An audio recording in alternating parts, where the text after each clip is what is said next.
The phone call came at 8 p.m. on March 30th, 1975. A man's voice, calm and measured, spoke just 4 words into the receiver. "There's been a shooting." When Hamilton police officers arrived at 635 Minor Avenue, they found the front door unlocked. Inside, a man stood waiting in the hallway, hands at his sides. He was small, about 5'6", with thinning hair and glasses. He looked like someone's accountant, not a killer. But when officers moved deeper into the house, they discovered something that would haunt them for the rest of their lives. In the kitchen, 3 bodies. In the living room, 5 more. Upstairs, 3 additional victims, 11 people in total. A mother, a father, a grandmother, 8 children ranging from 4 years old to 17. All of them shot, most of them shot multiple times. Easter candy lay scattered on the floor, covered in blood. A cocoon sat on the windowsill, a gift brought over by one of the boys just days before. Outside, plastic Easter eggs still dotted the front lawn from that afternoon's egg hunt. And standing in the hallway, waiting patiently for the police, was the man who had killed them all. His name was James Ruppert, and every single victim was a member of his family. What could drive a man to murder his entire family on Easter Sunday? What happened in that house? And why did nobody see it coming? This is the story of the Easter Sunday Massacre. Before we begin, if you're interested in true crime stories like this one, please consider subscribing to the channel and hitting that notification bell. It really helps us continue bringing you these in-depth investigations. Now, let's get into the story. James Urban Ruppert was born on March 29, 1934, in Hamilton, Ohio, a working-class city about 30 miles north of Cincinnati. From the very beginning, James was unwanted. His mother, Charity Ruppert, made no secret of her disappointment. She had wanted a daughter as her second child. Instead, she got James. She called him a mistake. She told him repeatedly that she wished he had been born a girl. His father, Leonard Ruppert Sr., was no better. Leonard had a violent temper and little patience for his sons. He was quick to anger and slow to show affection. The household was cold, tense, and devoid of warmth. James had one sibling, an older brother named Leonard Jr., who was 2 years his senior. When their father died from tuberculosis in 1946, Leonard Jr. took on the role of man of the house. James was just 12 years old. Leonard Jr. was 14. But instead of protecting his younger brother, Leonard Jr. became another source of pain. He picked on James constantly. He mocked him. He reminded him that he was smaller, weaker, less capable. The teasing was relentless. At 16, James couldn't take it anymore. He ran away from home and tried to end his life by hanging himself with a bedsheet. The attempt failed. He returned home, defeated, to the same loveless environment that had driven him to despair in the first place. As James grew into adulthood, he remained small and slight. He stood 5'6" and weighed just 135 pounds. Neighbors described him as quiet, bookish, and helpful. He had no criminal record. He seemed, by all accounts, unremarkable. But inside, something was broken. By 1975, James Ruppert was 41 years old, and by every measure his life was a failure. He had dropped out of college after just 2 years. He trained as a draftsman, a job that required precision and attention to detail, but by 1975 he was unemployed. He had never married. He had no children. He still lived at home with his mother on Minor Avenue. His brother Leonard Jr., meanwhile, had thrived. Leonard earned a degree in electrical engineering. He built a successful career. He owned a beautiful home in the nearby suburb of Fairfield. And perhaps most painful of all, he had married one of the only girlfriends James had ever had. Leonard Jr. and his wife Alma had 8 children together. 8 happy, healthy kids who called their Uncle James by name and played in his mother's yard during family gatherings. James watched his brother's success from the sidelines, and it ate away at him. To make matters worse, James had lost most of his money in the 1973 to 1974 stock market crash. He owed money to both his mother and his brother. Charity was fed up with him. She was tired of his drinking. She was tired of him being unemployed. She was tired of supporting him. She had threatened to kick him out of the house multiple times. The tension between them was unbearable, James spent most of his days following the same routine. He would visit the public library, he would check stock prices at a local brokerage, he would eat lunch at Frisch's Big Boy restaurant, and every single night he would go to the 19th Hole cocktail lounge, where he would drink until closing time. People who knew him said he was polite but distant. He didn't have many friends, he kept to himself. He seemed lonely. But underneath that quiet exterior, rage was building. In February 1975, about a month before the murders, James walked into a gun shop and asked about silencers for his weapons. The clerk thought it was an odd question, but didn't report it. James was a gun enthusiast. He owned 4 firearms, a .357 Magnum, 2 .22 caliber handguns, and an 18-shot .22 caliber rifle. He was known to be an excellent marksman. People who saw him at the shooting range said he never missed. On March 29, 1975, James turned 41. It was his birthday. That afternoon, witnesses saw him along the banks of the Great Miami River, practicing his aim by shooting tin cans with his pistol and rifle. That night, he went to the 19th hole, as he did every night. He sat at the bar and talked to an employee named Wanda Bishop. She was 28 years old and had spoken to James many times before, but that night, something was different. James told Wanda that his mother was planning to evict him. She had complained that if he could afford to drink beer 7 nights a week, he could afford to help pay rent. James seemed frustrated. He told Wanda, "I need to solve the problem." He left the bar around 11 p.m. Then he came back. When Wanda asked if he had solved the problem, James replied, "No, not yet." He stayed at the bar until it closed at 2:30 a.m. Nobody knew it at the time, but James Ruppert had already made his decision. Easter Sunday dawned bright and clear in Hamilton, Ohio. Families across the city dressed in their Sunday best and attended church services. Children hunted for eggs in their yards. Mothers prepared holiday meals. For the Ruppert family, it started like any other Easter. Leonard Jr., Alma, and their 8 children attended Easter Vigil Mass at Sacred Heart Church the night before. The next morning, they packed into the family car and drove to Charity's house on Minor Avenue for Easter dinner. The children ranged in age from 4 to 17.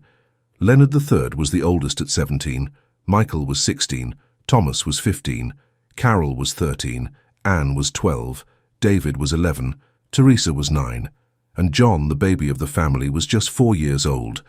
When they arrived, the children scattered across the front lawn for an Easter egg hunt. They laughed and shouted and ran through the grass, plastic eggs in hand. Inside the house, Charity began preparing dinner. She was making sloppy joes, a family favorite. Leonard Jr. and Alma helped her in the kitchen. Upstairs, James was still in bed. He had been out drinking until 2:30 that morning.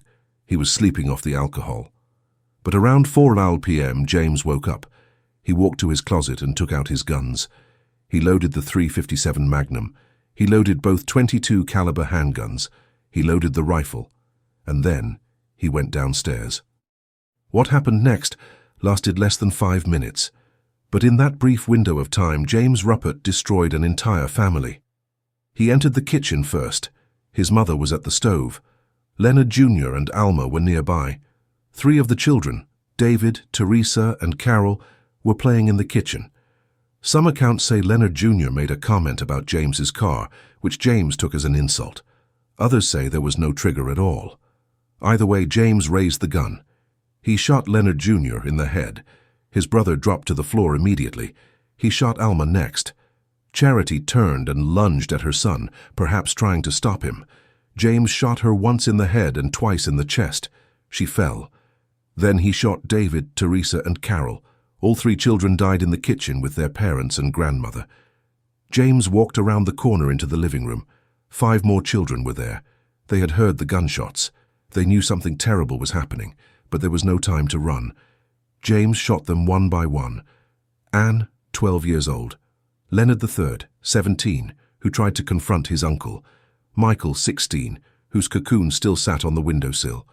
Thomas, 15, and John, the youngest, just 4 years old. When police later examined the scene, they found John lying against the couch. His small hands were still pressed against his ears, trying to block out the sound of the gunfire. The Butler County coroner would later report that most victims were shot in the head. Many were shot a second time to make sure they were dead. One victim, Leonard Jr., was shot 7 times. In total, James fired 44 shots. 40 of them hit their targets. The only sign of a struggle in the entire house was a single overturned wastepaper basket. After the shooting stopped, James Ruppert sat down in the house and waited. For 3 hours he stayed there, surrounded by the bodies of his family. He didn't try to run. He didn't try to hide the evidence. He just sat. County Prosecutor John Holcomb would later walk through the crime scene and describe it as complete destruction. He said there was so much blood on the first floor that it dripped through the floorboards into the basement. Easter candy was scattered across the floor, spattered with blood. Bullet holes peppered the walls. Finally, at 8:09 p.m., James picked up the phone and called the police. He said, "There's been a shooting." Then he walked to the front door and waited. When officers arrived, James was calm and cooperative. He didn't resist arrest. He didn't try to explain himself. He simply stood there, waiting to be taken into custody. He was charged with 11 counts of aggravated murder. From the very beginning, James made it clear that he would plead insanity. James Ruppert's case went to trial quickly. The first trial began in June 1975, just 3 months after the murders. James waived his right to a jury trial and chose to be judged by a 3-judge panel instead. The prosecution presented overwhelming evidence. Witnesses testified that James had been practicing his shooting in the days before the murders. The gun shop clerk testified about the silencer inquiry. Wanda Bishop testified about James's comments at the bar. The defense argued that James was insane at the time of the killings. They brought in psychiatrists who testified that James suffered from paranoia and mental illness. On July 3, 1975, the 3-judge panel found James guilty on all 11 counts of murder. He was sentenced to 11 consecutive life sentences, but then something unusual happened. James appealed the verdict, arguing that he had waived his right to a jury trial because he thought the judge's decision had to be unanimous. But it turned out that unanimity was only required for the death penalty, not for a conviction. A mistrial was declared.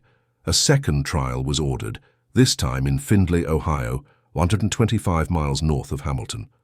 It was believed James could not get a fair trial in his hometown. The second trial began in July 1975. Prosecutors presented the same evidence. The defense again argued insanity, but this time the verdict was different. The jury found James guilty of killing his mother and brother, but they found him not guilty by reason of insanity for the murders of Alma and the 8 children. He was sentenced to 2 consecutive life sentences. In 1982, James was granted yet another trial. His defense attorney, Hugh Holbrook, personally funded the hiring of expert psychiatrists and psychologists from across the country. Holbrook was convinced his client was insane. On July 23, 1982, a new 3-judge panel delivered its verdict. James was found guilty of murdering his mother and brother. But once again, he was found not guilty by reason of insanity for the other 9 murders. He received 2 life sentences, to be served one after the other. Because the death penalty had been suspended in the United States from 1972 to 1976, James Ruppert could not be executed for his crimes. The murders had occurred in 1975, right in the middle of that suspension. On July 30, 1982, James Ruppert was sent to the Ohio Department of Rehabilitation and Correction. He would spend the next 40 years behind bars. The 11 victims of the Easter Sunday massacre were laid to rest together. On April 4, 1975, their funeral was held at Sacred Heart of Jesus Church in Hamilton. About 250 people attended the visitation. More than 700 came to the funeral mass. 11 hearses arrived in a slow procession. 11 caskets were carried into the church. Friends of the children served as pallbearers. Afterward, the family was buried at Arlington Memorial Gardens in Cincinnati. Their names deserve to be remembered. Charity Ruppert, 65, a mother and grandmother. Leonard Ruppert Jr., 42, an electrical engineer and father of 8. Alma Ruppert, 38, a devoted mother. Leonard Ruppert III, 17, a high school student with his whole life ahead of him. Michael Ruppert, 16, who loved nature and brought butterflies to his friends. Thomas Ruppert, 15, full of energy and life. Carol Ruppert, 13, a young girl who never got to grow up. Anne Ruppert, 12, who died trying to understand what was happening. David Ruppert, 11, shot in the kitchen with his grandmother. Teresa Ruppert, 9, an innocent child caught in unimaginable violence. And John Ruppert, just 4 years old, whose hands were still covering his ears when he died. A prosecutor later said that James Ruppert had thrown away 600 years of human life that day. James Ruppert spent the rest of his life in prison. He was incarcerated at several facilities, including the Allen Correctional Institution and the Southern Ohio Correctional Facility. Eventually, he was moved to the Franklin Medical Center in Columbus due to declining health. He was granted parole hearings in 1995, 2005, and 2015. Each time, the parole board denied his release. In 2015, the parole board issued a statement explaining their decision. They said James had not completed any recommended programming and did not appear willing to do so. They noted his negative behavior while incarcerated. They cited strong community objections to his release, and they stated that releasing him would not be in the best interest of justice. James Ruppert's next parole hearing was scheduled for April 2025, when he would have been 91 years old. He never made it to that hearing. On June 4, 2022, James Ruppert died from natural causes at the Franklin Medical Center. He was 88 years old. He had lived 47 years longer than the family he murdered. After the murders, the house at 635 Minor Avenue was cleaned and recarpeted. All of the family's belongings were sold at auction. The carpets were laid over bloodstains that could not be removed. The house was rented out to a family who didn't know about the massacre. They moved out quickly, claiming they heard strange noises, voices, and footsteps coming down the stairs at night. Over the years, the house has changed hands multiple times. In 2008, a woman named Cinnamon Baker bought the house. She was closing on the property when someone asked her if she knew about James Ruppert. She Googled the name and was shocked by what she found. But instead of backing out of the deal, she decided to move forward. She said the house had a history, just like any house. This one just happened to have a history everyone knew about. She lived there for years. People would sometimes stop their cars outside and stare. Some would knock on the door and ask questions. To this day, residents of Hamilton still refer to 635 Minor Avenue as the Ruppert House. Even now, decades after the Easter Sunday massacre, people still ask the same questions. Why did James Ruppert do it? What was going through his mind? Was he truly insane, or was it calculated revenge? The prosecution believed James killed his family for money. They theorized that he planned to plead insanity, be declared cured, and then inherit a $300,000 estate from his mother and brother. The defense argued that James was deeply mentally ill. They said he suffered from paranoia, depression, and delusions. They said he snapped under the weight of years of emotional abuse and rejection. James himself never gave a clear answer. He refused to speak to reporters. He refused to participate in rehabilitation programs. He spent nearly 5 decades in prison and died without ever fully explaining why he murdered his entire family. One thing is certain, 11 innocent people lost their lives that day. A mother, a father, a grandmother, 8 children. All of them killed by someone they trusted, someone they called family. The Easter Sunday massacre remains one of the deadliest family murders in American history. It's a case that shocked the nation and left scars on the community of Hamilton that have never fully healed. This case raises difficult questions about mental illness, family dysfunction, and the warning signs of violence. It's a reminder that sometimes the people who seem the quietest are carrying the heaviest burdens. What do you think? Was James Ruppert insane, or was this a calculated act of revenge? Could this tragedy have been prevented? Leave your thoughts in the comments below. If you found this video informative, please give it a like and share it with others who are interested in true crime. And don't forget to subscribe to the channel for more in-depth investigations into cases that shocked the world. Thank you for watching.